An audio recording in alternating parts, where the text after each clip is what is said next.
And welcome into another episode of Tiger Territory, part of the Foul Territory Network, Detroit Tigers podcast. I'm Kieran Steckley. With me, as always, the man who refuses to lose an hour of sleep because he's a winner. He is Cody Stavenhagen. How you doing? Doing good, Kieran. We are kind of in the dog days of spring training here, but Tigers are thinning out their clubhouse. We had some guys optioned recently, including Matt Manning, probably the biggest name. So believe it or not, we're only 2 weeks away from opening day.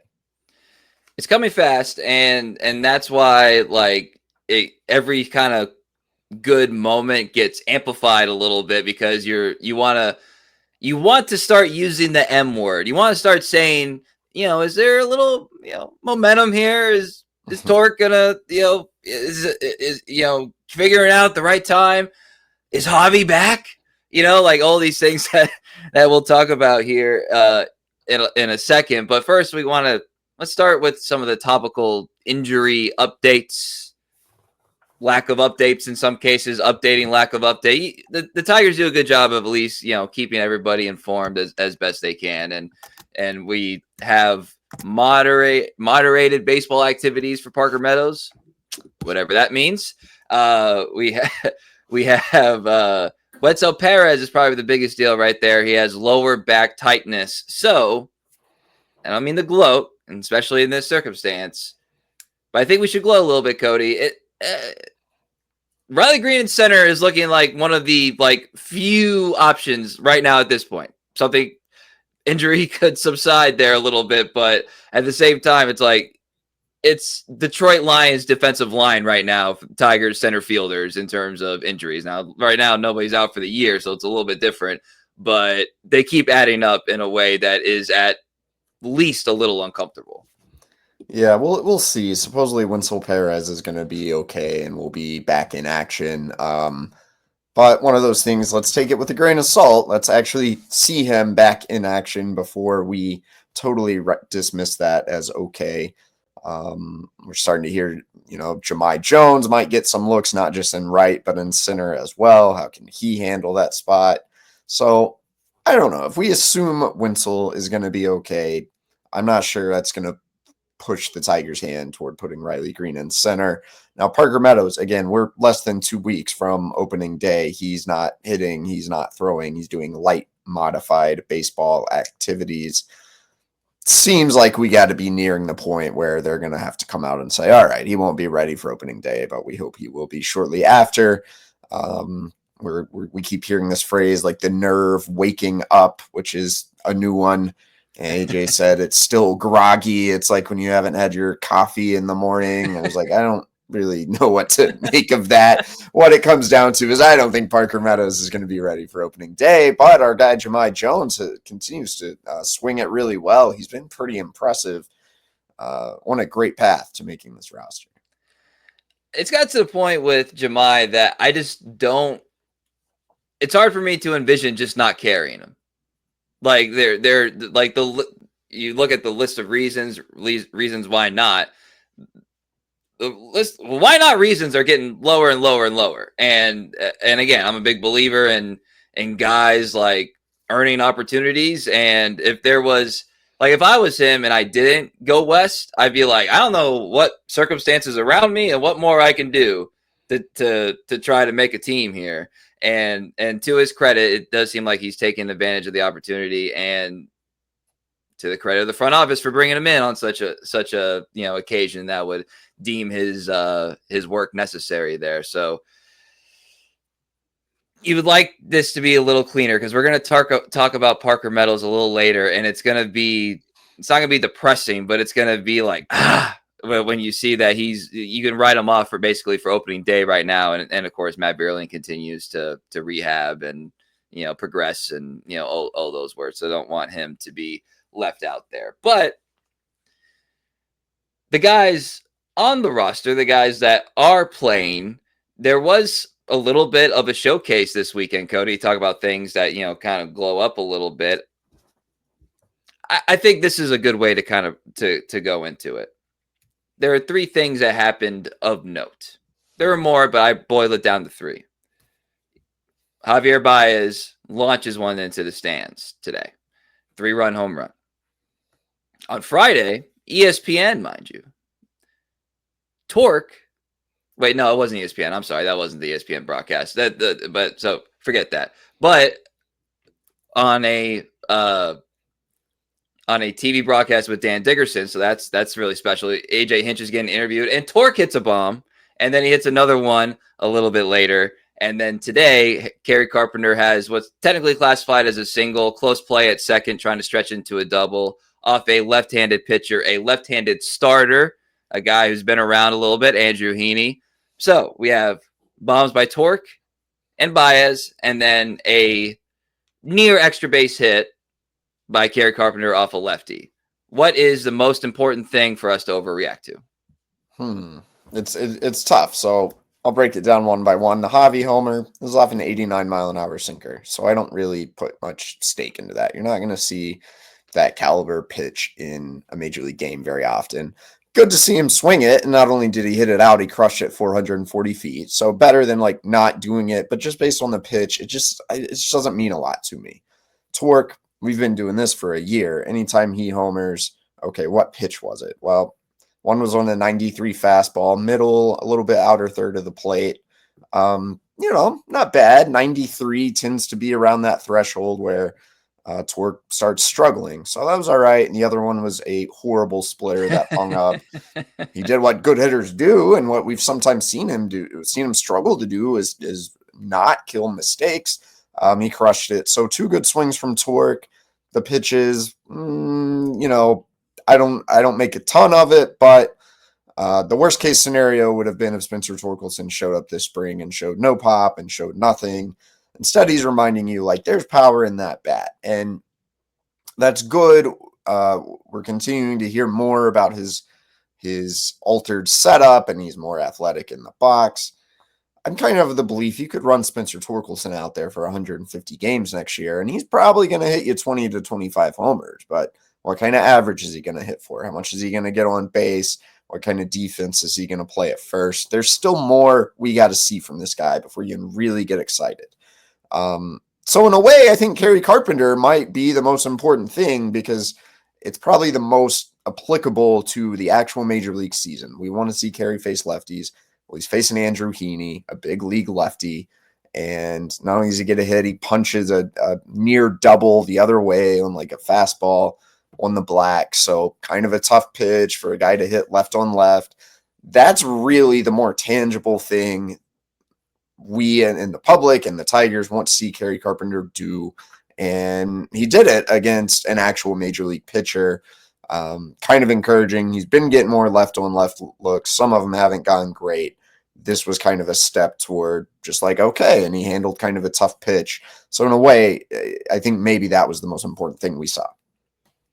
Yeah, I really liked him having that moment there because the problem is when you get limited opportunity to do something and it's one that you do not have the advantage in, which of course left on left, like everything gets kind of magnified negatively most of the time. So it's nice for him to have that little moment, that little confidence builder that like, hey, like this is something in my arsenal, or he can point to and be like, hey, this is something like that wasn't just that I had this hit. It's the way, like you described, the ball outside, the way he went about like doing it, I think is just as important as the actual hit itself. And, hustling around the bases a little bit too. So he probably had a little, it was against the righty. I don't know if he would have tried to stretch that, Cody. I think he would have been like, all right, cool, solid single. But against a lefty, he's like, I need that extra base hit credit against a lefty. So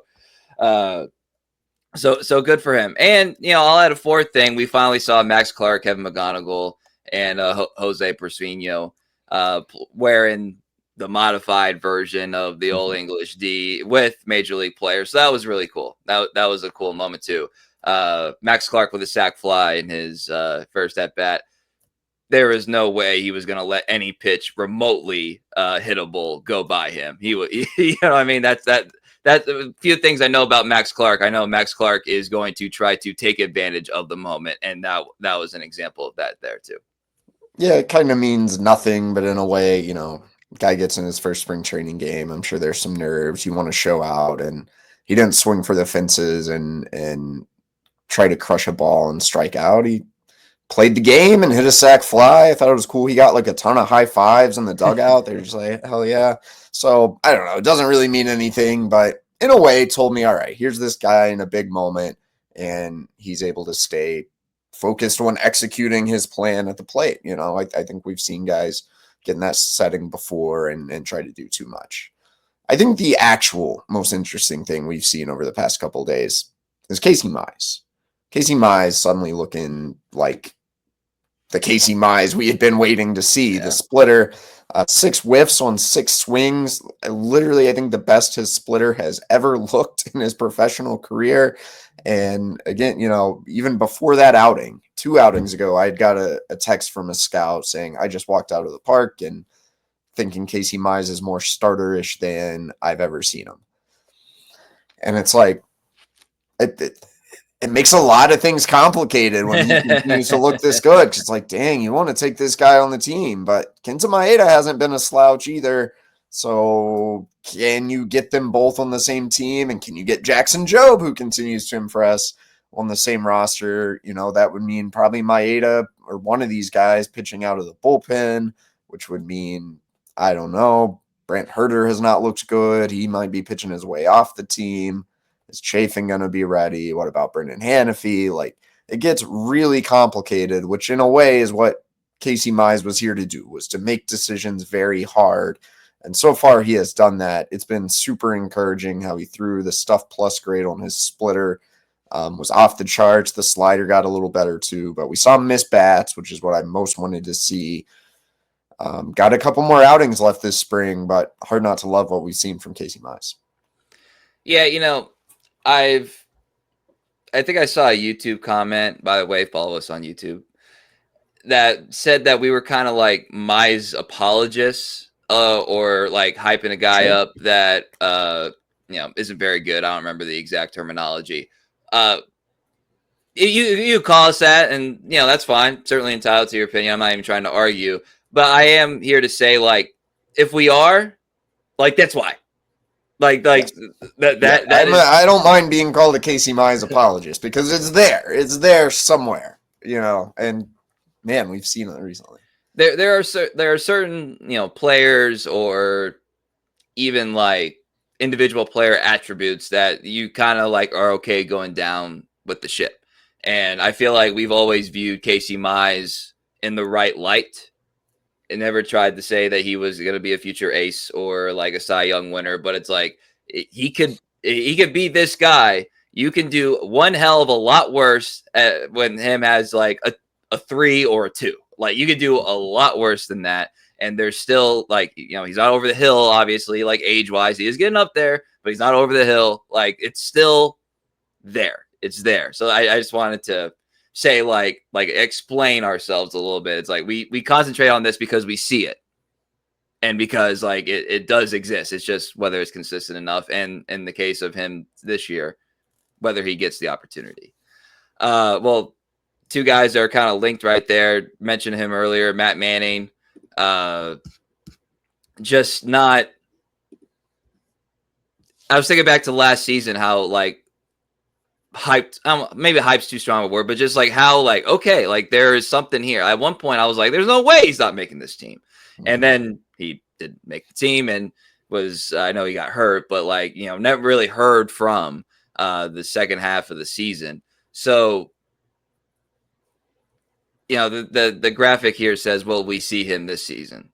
I kind of say no. Cody, because the amount of arms that are ahead of him, both in what the team thinks based on their actions and then what, you know, the fan base clamoring. No one's going to be clamoring for Matt Manning. It kind of seems like the team has moved on from him in terms of needing to see it out. Not like physically moved on from him, but needing to see out like his potential. Like I would say it might be close to catastrophe if we see Matt Manning this year. Well, Kieran, we got to throw it to a word from our sponsors real quick, and we'll follow that up with some more Matt Manning thoughts. FT fam, Arena Club is the modern way to collect cards or buy or sell or trade or even grade. And we're highlighting slab packs because this is the new way to rip open a pack, get a really good card, AJ. But also, if you're not into the card, like I know you pulled a Bob Gibson card recently, you can get an offer of 90% of the estimated value and just accept it on the spot and give it right back and maybe try again with another slab pack. I ain't getting rid of my Bob Gibson autograph card. Bob Gibson ain't signing cards anytime soon, so I'm keeping this one.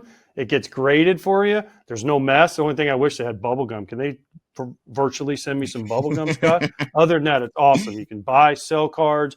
They grade them instantly for you. And physically, you can also get the cards if you want them. So I'm all for this. This is one of the coolest things I've ever seen. Yeah, those cards are in your showroom in the app. And then, of course, you can get the card physically sent to you. So right now, you can get 20% off your first slab pack or card purchase by going to arenaclub.com/FOUL. That's arenaclub.com/FOUL. Code FOUL for 20% off your first purchase. All right, back to Matt Manning. You know, I had said a couple weeks ago that after talking to him, he seemed more mature or more of like a zen Matt Manning than we had ever seen, which I kind of liked. But gosh, the performance really from day one of spring. I mean, I watched him throw his first bullpen and it was just like not very good. He didn't really look invested, like just the body language wasn't there. And in each of his outings, we've kind of seen this. And so maybe Zen Matt Manning is not a good thing because it looks like a guy who maybe didn't have the proper fire, the fire that he very much had last year around this time. There was just no life. He wasn't commanding the ball. The mechanics seemed just kind of slow. It was very odd. And I think the Tigers told us exactly what they thought by optioning him when they did. There was not even really the courtesy of, look at the guys who also went down on Sunday. Tyler Madison, Chase Lee, Tyler Owens, the guys who really were never in the mix to make this roster. That's the barrel that Matt Manning has now been placed in. And that's not a great referendum. It very much makes me think, even though AJ Hinch said, he's one tweak away from, being a contributor for us. And we know that can be true in the world of Matt Manning, but seems like his stock is suddenly lower than ever. And will we see him this season? I think there are a long list of guys in front of him now. And I think you start looking at the 40-man roster. Are we into a point where Matt Manning is vulnerable? I mean, there's an open 40-man spot right now if, say, they have to add Jahmai Jones. But what if we get into the summer and, How You Lee or Tyler, I guess Owens is already on the 40-man. How You Lee, there are a couple other guys. Maybe there's a waiver claim. Who's going? Ryan Kreidler's a little bit vulnerable, and I don't really know. We're getting to the point where Matt Manning might be entering that conversation. That means the Tigers moving on from Matt Manning by the end of this year suddenly, I think, looks just as likely as us seeing Matt Manning in the big leagues in any capacity. Yeah, I agree. I agree with that. And 40-man management, you have to really be able to count on those guys. And you talk about the Kreidler. We've talked about the Kreidler piece of that. The Manning piece of it, I think, is becoming louder and louder. Is can you rely on him? And then when you're looking at it from the team's perspective, do they want to rely on him? And I feel like that answer is getting increasingly clear, is the way I'll phrase that. Well, they may have sent him down, but they added another pitcher, Cody. Of course, because why not? Why not add another pitcher? This weekend, I'm driving down to College Station, Texas to go to a wedding. I see notification, and I was like, oh, maybe they made some move. Am I going to have to get with Cody here pretty soon, blah, blah, blah. No, I was like, well, they told my wife they signed a pitcher, and she goes, why do they keep signing pitchers? and it does make some sense when you look at it. But the Tigers signed a 1-year deal with a club option for a second year with Jose. I'm gonna try to get this right. Jose Urquidy. I'm going just Urquidy. Urquidy, right-handed pitcher. He's in the midst of Tommy John rehab, and he's 29. He'll turn 30 this year. So he's got a little bit of history with AJ Hinch. He's a pitcher on a club-friendly deal. So why not sign him, I guess? But why did the Tigers acquire him? Yeah, when I first got the notification, I kind of stared at my phone for like a good 30 seconds. I was like, what? He's a starter, right? There's no way. This is a major league deal. And it's like, oh, no, he's hurt. So Jose Urquidy had Tommy John surgery last June. So what that means is he may not pitch at all this season. AJ Hinch did say that he thinks it's possible we could see him by year's end. Given Tommy John rehabs are a little more fluid than they used to be, it's possible. Maybe late August, September, if the Tigers need a guy. I think just as likely he doesn't pitch in the major leagues, at least this season. Maybe get him up and running for a couple minor league games just to say he threw. Regardless of what happens this year, and I would also argue, like, Tigers need an arm in September as a guy fresh off Tommy John, really what that could be a little dicey. This move seems all about 2026. There's a $4 million club option for 2026. There are a ton of incentives based on the amount of games started. So this sure seems like Scott Harris's way of adding a pitcher for next season, this season on the cheap. It's the most Scott Harris move ever, but it's kind of smart. Urquidy has been a very good pitcher in this league. He has a lethal changeup. He's capable of missing some bats. He wasn't very good last year before he got hurt. Obviously, it will be a little bit of a reclamation project, which is the Tigers thing. Next year's staff, Kenta Maeda won't be under contract anymore. Good chance Jack Flaherty could opt out of that deal. We could go down other possibilities if we wanted to that are depressing. But bottom line, you're going to need an arm, and I think you already got one of those in Urquidy. It's a little soon to speculate on, like, will he be any good? But obviously he has attributes the Tigers like. The changeup is the big one that sticks out. Pretty clever. The total, what's the word? Just total symbol of, like, how the Tigers operate in the Scott Harris era is this move. The epitome. It's the epitome of what they're trying to do. Because, again, like, they're selling themselves to these players. And, come in here, finish your rehab. We'll see what happens, whether you pitch this year, but then you'll have, a little less than a year in our system before you actually go out and perform for us. And he's still young enough that, after the 2026, again, I'm assuming this option gets exercised, after the 2026 option, that he could get himself like a nice payday, nothing crazy, but like if Alex Cobb at 37 or whatever can get 15 million from the Tigers, and I'm sure Jose can get something in a couple of years comparable. You know what I mean? So it's one of those, like, they're trying to be a win-win organization. This is one of those scenarios where you get the win-win aspect of it. So we'll see what happens, but just another Scott Harris move. Scott Harris to a T. Yeah, and not to be overlooked, like, it would be easy to say, oh, this is a guy we like, we'll target him next winter, but you sign him now, and not only do you kind of guarantee that you're going to have him for next year if you want to exercise that option, but a whole year around your rehab staff, your pitching coaches, your system is kind of a smart way to do it. Yeah, absolutely. Always thinking outside the box. That's Scott Harris. All right, let's go to the point of this episode, Cody, is that, as you mentioned, we have a couple weeks here before the season starts, and it's time to start making some calls. Kind of putting your foot down and saying, I think this could happen. We're not doing bold predictions yet. We'll get to those, but the team obviously last year had several breakout players, and that's how you go from 0.2% chance of making the playoffs to in the divisional series in Game 5, mind you. So, like, it's a thing that's happened. One could argue this is how the Scott Harris operation is kind of built on, is players breaking out, like the young players progressing and getting better. So I thought we should discuss some of our candidates, Cody, to break out on this team. And I want to start with Reese Olson. So we talk, how many pitchers did we talk about in this episode? 8, 10? Like a lot. We didn't say Reese Olson. Who's like, you're not necessarily, who's like not one of those people that you're like waiting to see if he can be good. Reese Olson, because Reese Olson is good.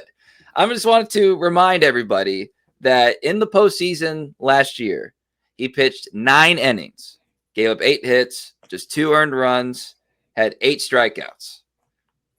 And he'd stabilized. It was the only good thing about game 1 of the ALDS. The only good thing.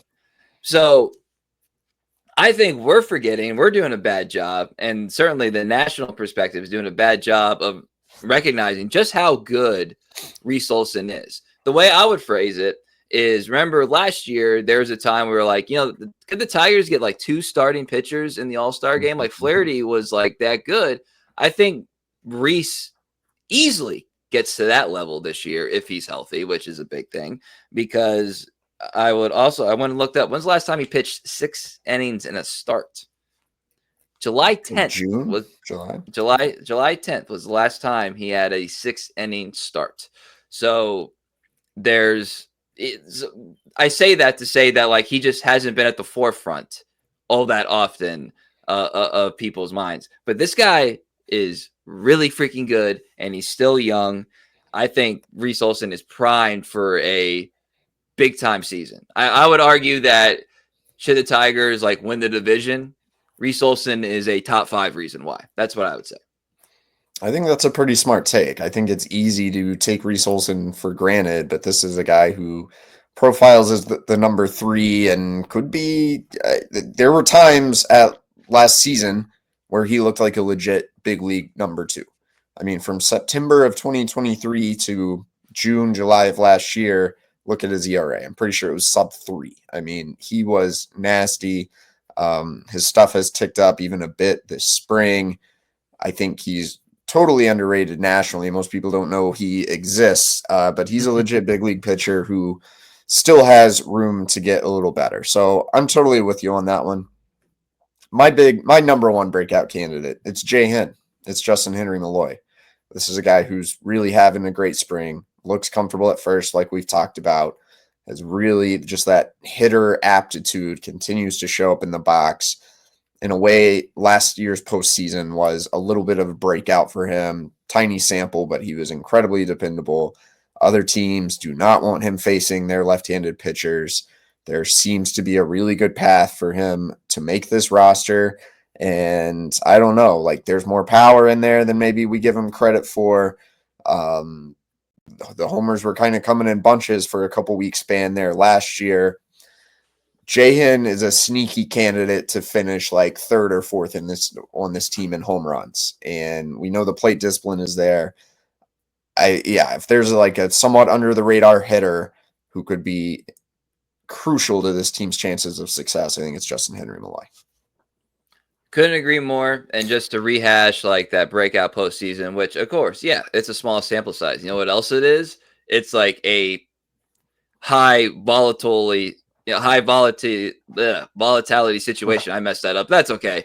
Like high stakes, low sample sizes there. He was a 625 hitter in the postseason last year. And the reason he dipped was because in his last game, he went 1 for 2. So 500 batting average for a game dips you a little bit. That's how good he was. And it like opened some eyes. There were a couple guys that opened some eyes in that postseason run. And he was definitely one of them. And I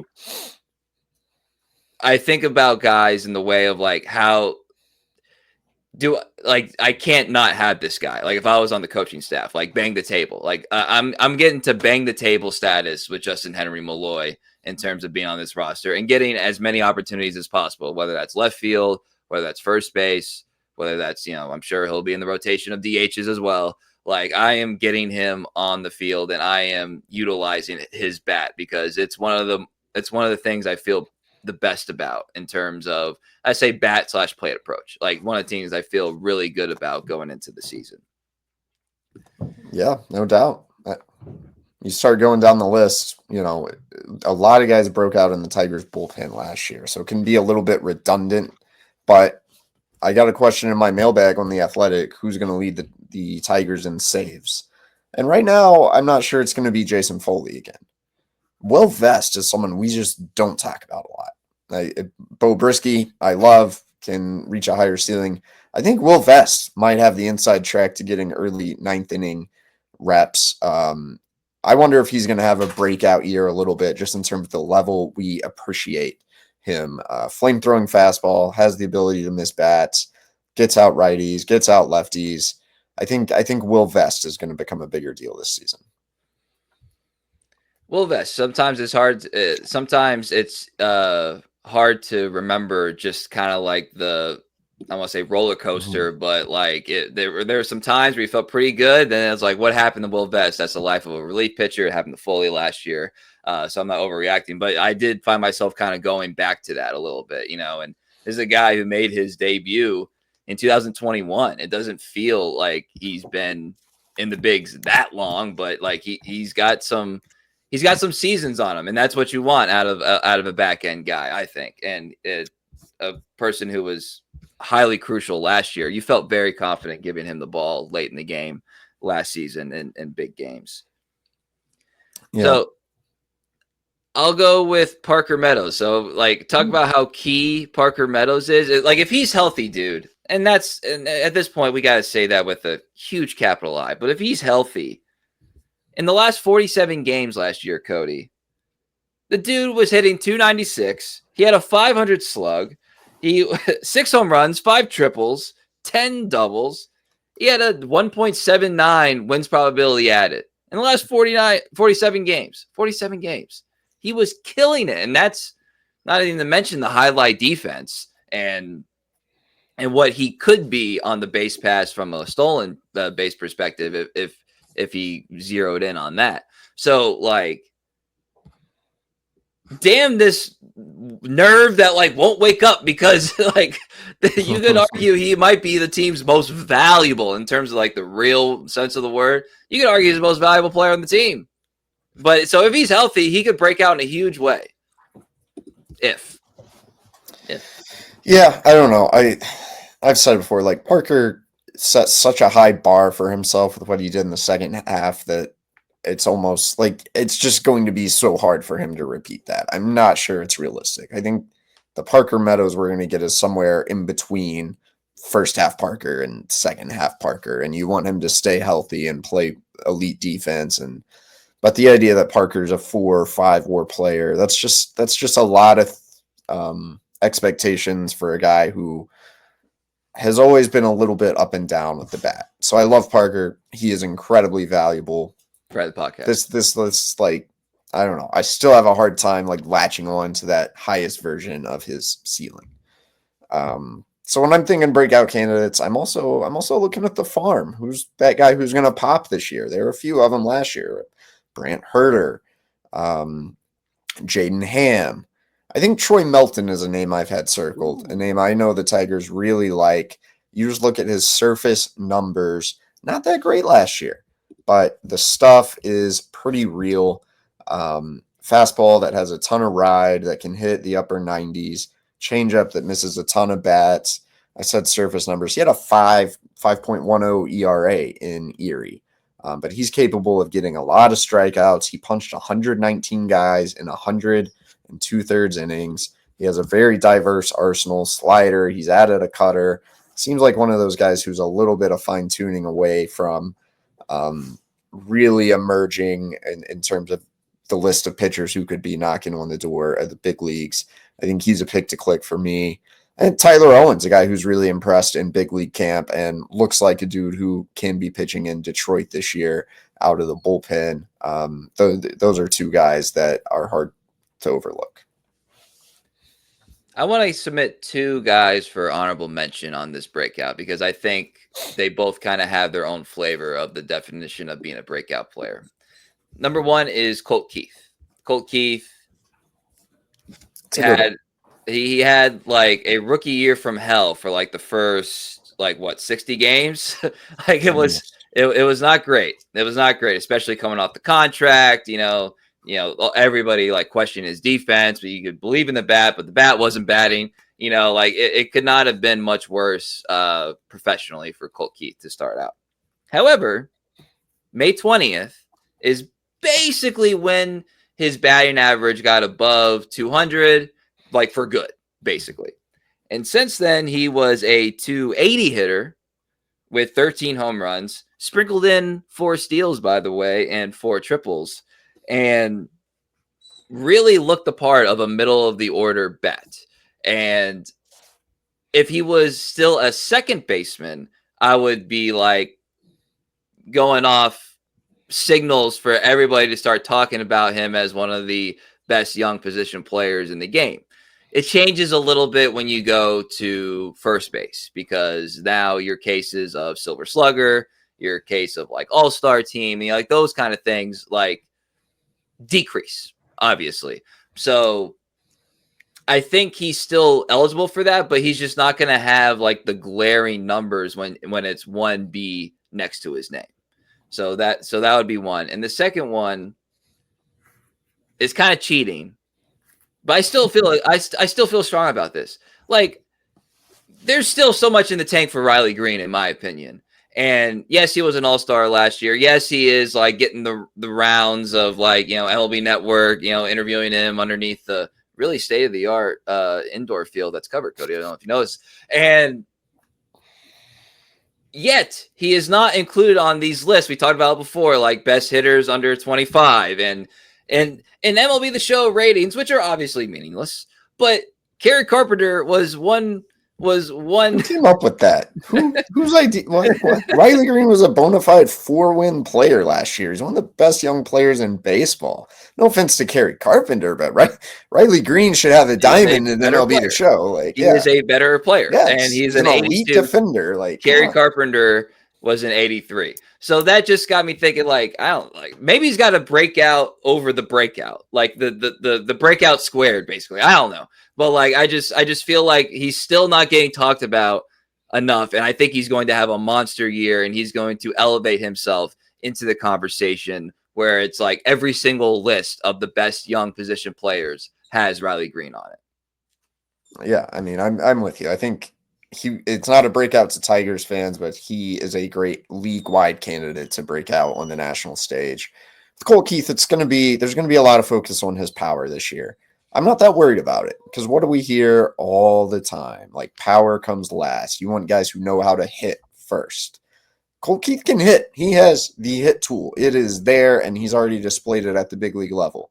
I'm a little like, he has a tendency to get stuck in his legs, and he has a tendency to kind of close himself off. We need to see the exit velos tick up a little bit. For a guy of his stature, he ranked way too low in average exit velocity last season. But these are things I think he's going to figure out in time. Even this year, I wouldn't be shocked if the home run total maybe isn't what you want. But if he hits for a high average, I think there's a guy whose home run total is going to continue to grow year by year. So, he can be a legit middle of the order stick. Yeah, and we'll see if one of the benefits maybe of playing at first base, maybe the legs are a little fresher, throughout the year. Who knows? That will be like one of the under the current things that I'll be watching. All right, well, I feel good about that list, Cody. I like every single name that we mentioned. I feel like, you know what, I could see it. I could really see it. So we'll come up with more. We'll have bold predictions. We'll have all this stuff as we get closer to opening day, which is not that far away.